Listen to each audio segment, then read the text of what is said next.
Hello friends, welcome to educational Mandir. Friends, अभी 12 सितंबर 2021 को जो एचसीएस का एग्ज़ाम हुआ था उसकी ऑफिशियल आंसर की जो है वो आयोग के द्वारा जारी कर दी गई है। तो आज की वीडियो में हम एचसीएस पेपर 1 की ऑफिशियल आंसर की देखेंगे। तो चलिए शुरू करते हैं। पहला क्वेश्चन है, निम्न में से कौन सा आयोग केंद्र राज्य संबंधों पर गौर करने के लिए नहीं बनाया गया था? तो वो आयोग है सोली सोराबजी आयोग, ऑप्शन सी। अगला क्वेश्चन है, निम्न में से कौन से अनुच्छेद के मौलिक अधिकार केवल भारत के नागरिकों को प्राप्त हैं? तो जो भारत के नागरिकों को प्राप्त है वो है अल्पसंख्यकों के सांस्कृतिक एवं शैक्षणिक अधिकारों की रक्षा, अनुच्छेद 29, ऑप्शन डी। नेक्स्ट है, भारत की लोक लेखा समिति पर निम्न कथनों पर विचार कीजिए। लोक लेखा समिति 1921 में स्थापित हुई, ये सत्य कथन है। लोक लेखा समिति का अध्यक्ष परंपरा अनुसार मुख्य विपक्षी दल का होता है, ये भी सही है। उसके अध्यक्ष तथा सदस्यों का कार्यकाल 2 वर्ष का होता है, ये कथन जो है वो सही नहीं है। तो इस तरह से जो इसका राइट आंसर है वो है ऑप्शन सी। नेक्स्ट है,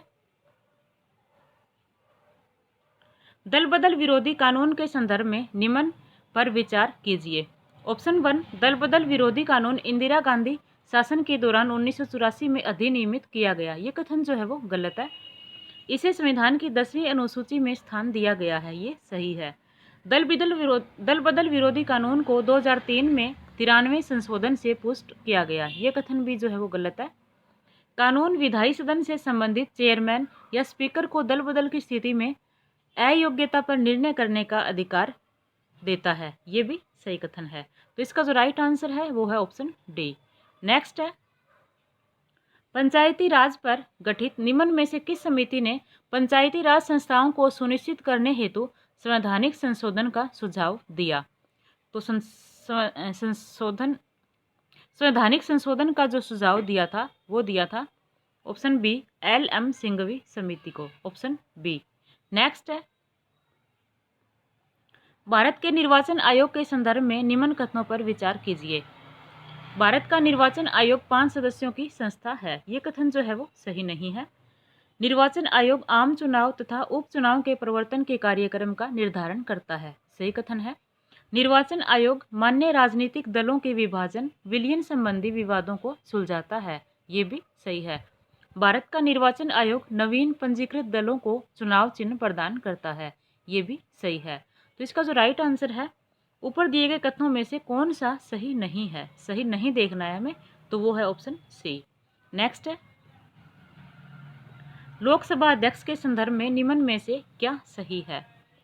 तो इनमें जो सही है वो है ऑप्शन बी, वह किसी भी वित्तीय विधेयक को धन विधेयक घोषित कर सकता है तथा उसकी घोषणा अंतिम होती है। अगला क्वेश्चन है, निम्न में से कौन सी ऑर्गेनिक कंपाउंड्स के समूह का परफ्यूम बनाने में उपयोग की न्यूनतम संभावना होती है? तो जो न्यूनतम संभावना होती है वो होती है कार्बोक्सिलिक एसिड की, ऑप्शन बी। नेक्स्ट है, सवर्ण आभूषणों की सफाई हेतु कौन से एसिड का प्रयोग किया जाता है? तो इसके लिए प्रयोग किया जाता है नाइट्रिक एसिड का, ऑप्शन ए। अगला है, निम्न में से किसमें पूर्ण आंतरिक परावर्तन शामिल नहीं है?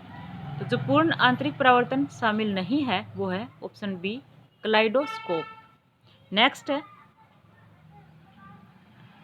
ब्लॉकचेन तकनीक के संदर्भ में निम्न में से कौन सा सही है? यह एक क्रिप्टोग्राफिक रूप से सुरक्षित डाटाबेस है या कुछ सहभागियों के बीच साझा किया गया डिस्ट्रीब्यूटेड लेजर है, ये सही कथन है। डिस्ट्रीब्यूटेड लेजर है, ये जो है वो सही कथन है। यह ट्रांजैक्शंस का एक डिजिटल लेजर है, ये भी सही है। ऑप्शन 3, ब्लैक चेन एक क्रिप्टो करेंसी है, ये कथन जो है वो सही नहीं है।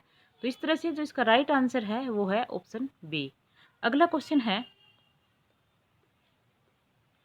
मार्च 2021 में एनोगोजी ओकोंजो इविएला निम्न में से किसकी डायरेक्टर जनरल बनी है? तो ये डायरेक्टर जनरल बनी है विश्व व्यापार संगठन की, ऑप्शन डी। नेक्स्ट है, निम्न में से कौन सा गलत मिलान है? टेस्ला इलेक्ट्रिक कार सही है, बिटकॉइन क्रिप्टो करेंसी ये भी सही है, पोकेमोन गो ऑगमेंटेड रियलिटी मोबाइल गेम ये भी सही है, जूम OTT स्ट्रीमिंग प्लेटफॉर्म ये जो है वो सही नहीं है। तो ऑप्शन डी जो है वो इसका राइट आंसर है। नेक्स्ट है, उत्तर पूर्व भारत में सबसे बड़ी मीठे पानी की झील किस राज्य में है? तो सबसे बड़ी मीठे पानी की झील जिस उत्तर पूर्व राज्य में है वो है मणिपुर, ऑप्शन ए। नेक्स्ट है, फरवरी 2021 में मंगल ग्रह पर नासा का कौन सा रोवर उतरा था? तो ये उतरा था परसिवियरेंस, ऑप्शन ए। नेक्स्ट है, महात्मा गांधी को सिर्फ एक बार भारतीय राष्ट्रीय कांग्रेस का अध्यक्ष चुना गया, निम्न में से किस अधिवेशन में यह घटित हुआ था? तो बेलगाम अधिवेशन 1924 को जो है वो महात्मा गांधी को भारतीय राष्ट्रीय कांग्रेस का अध्यक्ष चुना गया था, ऑप्शन बी। नेक्स्ट है, सूची 1 का सूची 2 के साथ मिलान कीजिए। लक्ष्मी स्वामीनाथन जो है वो है INA की महिला ब्रिगेड का नेतृत्व किया था। मैडम कामा राष्ट्रीय ध्वज को विदेशी धरती पर सर्वप्रथम फहराया था। अरुणा आसफ अली 1942 में ग्वालियर टैंक मैदान पर झंडारोहण किया और बीना दास गवर्नर जैक्सन की हत्या करने का प्रयास किया। तो इस तरह से जो इसका राइट आंसर है वो है ऑप्शन डी। अगला क्वेश्चन है, निम्न क्रांतिकारियों में किनको प्रसिद्ध काकोरी षड्यंत्र केस में फांसी की सजा दी गई थी? तो काकोरी षड्यंत्र के दौरान जो है वो फांसी की सजा दी गई थी रामप्रसाद बिस्मिल को, राजेंद्र लाहिड़ी को, अशफाक उल्लाह खान को और ठाकुर रोशन सिंह को। तो इस तरह से जो इसका राइट आंसर है वो है ऑप्शन बी। नेक्स्ट है, बंबई में दादोबा एवं आत्माराम पांडुरंग द्वारा किस सामाजिक सुधार संस्थान की स्थापना की गई? MG रानाडे का संस्थान के साथ जुड़ने के पश्चात यह लोकप्रिय हुआ। तो वह संस्था थी प्रार्थना समाज, ऑप्शन सी। नेक्स्ट है, निम्न में से प्राचीन भारत में लेखकों एवं पुस्तकों का कौन सा गलत मिलान है?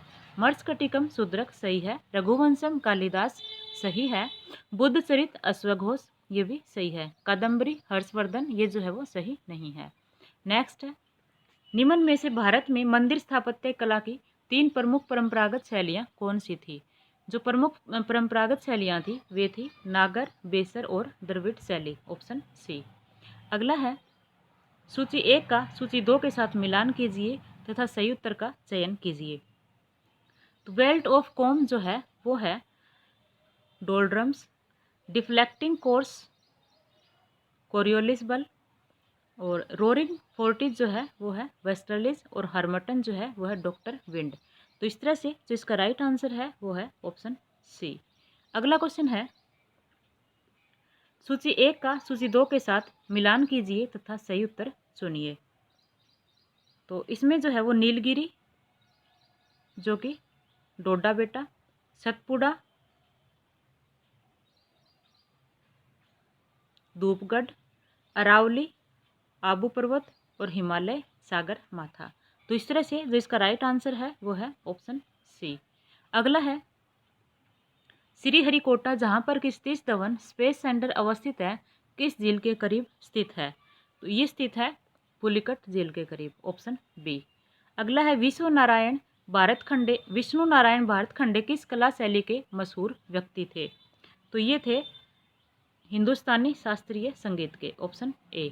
नेक्स्ट है, हाल ही में लॉन्च की गई क्षेत्रीय व्यापक आर्थिक साझेदारी वर्तमान में सबसे बड़ा क्षेत्रीय व्यापारिक मंच है, निम्न में से कौन सा देश इस मुक्त व्यापार समझौते का सदस्य नहीं है? तो बांग्लादेश जो है वो इसका सदस्य नहीं है, ऑप्शन डी। नेक्स्ट है, निम्न में से कौन से युग्म का मिलान सही है? जो सही है वो है FRBM एक्ट राजकोषीय घाटा, ऑप्शन 2। विशेष आहरण अधिकार अंतर्राष्ट्रीय मुद्रा कोष, ऑप्शन 4। और मूडीज क्रेडिट रेटिंग, ऑप्शन 5। तो इस तरह से जो इसका राइट आंसर है वो है ऑप्शन ए। नेक्स्ट क्वेश्चन है, प्राचीन काल समय में हरियाणा क्षेत्र किस नाम से जाना जाता था? इसके ऑप्शंस है ब्रह्माव्रत, आर्यावर्त और ब्रह्मोपदेश। तो इन सभी नाम से जो है वो जाना जाता था, ऑप्शन डी उपरोक्त सभी इसका राइट आंसर है। बालू के नाम से प्रख्यात बलराम जाट को नायब बख्शी और राव की उपाधि किसने प्रदान की थी? तो ये प्रदान की थी मोहम्मद शाह ने, ऑप्शन सी जो है वो इसका राइट आंसर है। नेक्स्ट है, निम्नलिखित कथनों पर ध्यान दीजिए। ऑप्शन 1, हरियाणा राज्य का गठन सरदार हुकुम सिंह संसदीय समिति की अनुशंसा पर किया गया। ये सही कथन है। पंजाब और हरियाणा राज्य के विभाजन और सीमांकन के कार्य के लिए जस्टिस जे.सी. शाह की अध्यक्षता में शाह आयोग का गठन किया गया, ये भी सही है। 1 नवंबर 1966 को भारत के 17वें राज्य के रूप में हरियाणा अस्तित्व में आया, ये भी सही है। इसका जो राइट आंसर है वो है ऑप्शन डी। नेक्स्ट है 1931 में त्रिपुरा के जिला मजिस्ट्रेट स्टीवंस की हत्या किसने की? तो स्टीवेंस की हत्या जो है वो की थी संती और सुनीति चौधरी ने, ऑप्शन सी। नेक्स्ट है गजनवी आक्रमण के समय आधुनिक हरियाणा के क्षेत्र में किस वंश का राज था? तो आधुनिक हरियाणा के क्षेत्र में उस समय जो है वो तोमर राजपूत, ऑप्शन ए, तोमर राजपूत का जो है वो राज था, ऑप्शन ए। नेक्स्ट है भक्ति संत नामदेव के बारे में कौन से कथन सत्य हैं? वे पंढरपुर के विठल को पूजते थे, ये कथन सत्य है। वे गुजरात से थे, ये कथन जो है वो सत्य नहीं है। वे दर्जी के पुत्र थे, ये सत्य है। और उन्होंने कई अभंग लिखे, ये भी सत्य है। तो इसका जो राइट आंसर है वो है ऑप्शन सी। नेक्स्ट क्वेश्चन है नीचे भारत के 4 पुरातात्विक स्थल दिए हैं, अतिरम भीमबेटका, पिकलीहल, बुर्ज होम। तो निम्नलिखित में से कौन उत्तर से दक्षिण तक उनके स्थानों का सही क्रम प्रस्तुत करता है? तो उत्तर से दक्षिण की ओर अगर हम सही क्रम देखें तो सबसे पहले जो है वो बुर्ज होम, उसके बाद जो है वो भीमबेटका दूसरे नंबर पर, उसके बाद पिकलीहल और फिर अतिरम पक्कम। तो इस तरह से जो इसका राइट आंसर है वो है ऑप्शन डी। नेक्स्ट है निम्नलिखित में से कौन सा शब्द 18वीं शताब्दी में कृषि व्यवस्था के साथ संबंध था जिसका अर्थ एक ऐसे अनुबंध से था जिसमें राजस्व संग्रहण का अधिकार अधिकतम बोलीदाता को दिया जाता था? तो वो था इजारा, ऑप्शन डी। नेक्स्ट है मुगल प्रशासन के संदर्भ में निम्नलिखित में से कौन सा विकल्प मनसबदारी प्रथा की विशेषताओं से संबंधित है? तो जात और सवार जो है वो मनसबदारी प्रथा की विशेषताओं से संबंधित है, ऑप्शन ए। नेक्स्ट है औपनिवेशिक भारत के भूमि राजस्व बंदोबस्त के संदर्भ में निम्नलिखित में से कौन सा कथन सही नहीं है? तो इनमें से जो सही नहीं है वो हमें देखना है। ऑप्शन ए 1790 में लॉर्ड वेलेस्ली ने बंगाल प्रांत में स्थायी बंदोबस्त लागू किया, यही कथन जो है वो सही नहीं है। ऑप्शन बी इसमें जागीरदारों को अपनी जमींदारी में पूरी जमीन के मालिक के रूप में मान्यता प्राप्त हो गई, ये सही है। इसने भूमि स्वामित्व को वंशानुगत बनाया, जमींदारों को जमीन बेचने का अधिकार दिया गया। तो ऑप्शन 1 जो है वो इसका राइट आंसर है। नेक्स्ट है मध्यकालीन भारतीय इतिहास के संदर्भ में पित्रा-ड्यूरा किससे संबंधित है? तो पित्रा-ड्यूरा जो है वो संबंधित थी संगमरमर या बलुआ पत्थर में नक्काशी किए गई खुदाई में रखे गए रंगीन सख्त पत्थर सुंदर अलंकृत बनाते हैं। तो ऑप्शन बी जो है वो इसका राइट आंसर है। नेक्स्ट है संविधान के बुनियादी ढांचे से संबंधित निम्न मामलों को काल क्रमबद्ध कीजिए। तो इनमें जो सबसे पहले है वो है गोलकनाथ मामला, ऑप्शन बी। उसके बाद दूसरे नंबर पे जो है वो है केशवानंद भारती मामला, फिर इंदिरा गांधी बनाम राजनारायण और फिर जो है वो मिनर्वा मिल्स मामला। तो इस तरह से जो इसका राइट आंसर है वो है ऑप्शन बी। नेक्स्ट है कथन ए वित्त विधेयक केवल निचले सदन में प्रस्तुत किए जा सकते हैं। तो ये कथन जो है वो सही है। कारण आर निचला सदन जनता द्वारा प्रत्यक्ष रूप से निर्वाचित होता है, ये भी सही है। तो इसका जो राइट आंसर है वो है ऑप्शन बी। ए और आर दोनों सत्य हैं तथा आर ए की सही व्याख्या नहीं है। नेक्स्ट है भारत की संप्रभुता एकता और अखंडता को सुनिश्चित तथा संरक्षित करने का भाव निहित है। तो ये निहित है प्रस्तावना में, ऑप्शन 1। नेक्स्ट है भारत के संविधान की प्रस्तावना में प्रयुक्त स्वतंत्रता समानता एवं बंधुत्व शब्द किस क्रांति से प्रेरित हैं? तो ये प्रेरित है फ्रांस की क्रांति से, ऑप्शन सी। नेक्स्ट है भारत के संविधान में प्रदत्त हमारे देश का नाम क्या है? तो भारत के संविधान में जो है वो हमारे देश का नाम है इंडिया अर्थात भारत, ऑप्शन सी। नेक्स्ट है भारत के संविधान में अंतर्राष्ट्रीय शांति एवं सुरक्षा के संवर्धन का उल्लेख किस भाग में है? तो ये जो है वो अंतर्राष्ट्रीय शांति और सुरक्षा संवर्धन का उल्लेख ये है भाग बी में, राज्य के नीति निर्देशक तत्व में। ऑप्शन बी, राज्य के नीति निर्देशक तत्व में ये जो है वो उल्लेखित है। नेक्स्ट है, किस अनुच्छेद के तहत भारत का कोई भी नागरिक अपने मौलिक अधिकारों के उल्लंघन हेतु सीधे सर्वोच्च न्यायालय जा सकता है?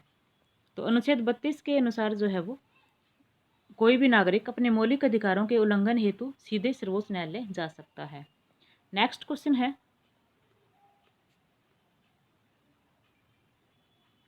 सूची 1 का सूची 2 से मिलान कीजिए तथा सही उत्तर का अनुक्रम चुनिए। तो मान्यता प्राप्त भाषाएं जो हैं वो हैं 8वीं अनुसूची में, ऑप्शन 4। उसके बाद जो दल बदल विरोधी कानून है वो है 10वीं अनुसूची में।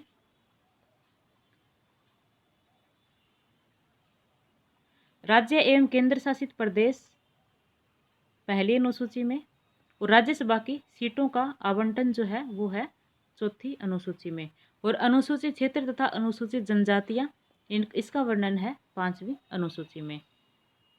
तो इस तरह से जो इसका राइट आंसर है वो है ऑप्शन सी। नेक्स्ट है,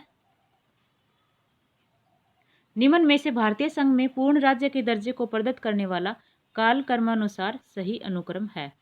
तो इसका जो सही अनुक्रम है वो है नागालैंड, हरियाणा, सिक्किम और अरुणाचल प्रदेश, ऑप्शन बी। अगला क्वेश्चन है, निम्न कथनों पर विचार करें। मतदान का अधिकार कानूनी अधिकार है तथा मौलिक अधिकार नहीं है, ये सही कथन है। संपत्ति का अधिकार मौलिक अधिकार नहीं है, ये भी सही है। अनुच्छेद 300A भारत के संविधान में 44वें संविधान संशोधन द्वारा समाहित किया गया, ये भी सही है। अनुच्छेद 301 संपत्ति के अधिकार से संबंधित है, ये कथन जो है वो सही नहीं है। तो इस तरह से जो इसका राइट आंसर है वो है ऑप्शन बी। नेक्स्ट है, निम्न में से कौन सा कथन सत्य नहीं है? भारतीय संविधान का उद्देश्य प्रस्ताव जवाहरलाल नेहरू द्वारा रखा गया था, ये सही है। भारतीय संविधान का उद्देश्य प्रस्ताव डॉक्टर भीमराव अंबेडकर द्वारा रखा गया था, ये कथन जो है वो सही नहीं है। एच.सी. मुखर्जी को संविधान सभा के उपाध्यक्ष के रूप में निर्वाचित किया गया था, सही है। डॉक्टर सच्चिदानंद को संविधान सभा के अंतरिम अध्यक्ष के रूप में निर्वाचित किया गया था, ये भी सही है। तो इसका ऑप्शन जो राइट ऑप्शन है वो ऑप्शन बी। नेक्स्ट है, निम्न में से किसका उल्लेख भारतीय संविधान के अनुच्छेद 21 में है? तो अनुच्छेद 21 में जो है वो है विधि द्वारा स्थापित प्रक्रिया, ऑप्शन सी। तो आज की वीडियो में बस यहीं तक। आगे के जो क्वेश्चन है वो हम नेक्स्ट वीडियो में देखेंगे। धन्यवाद।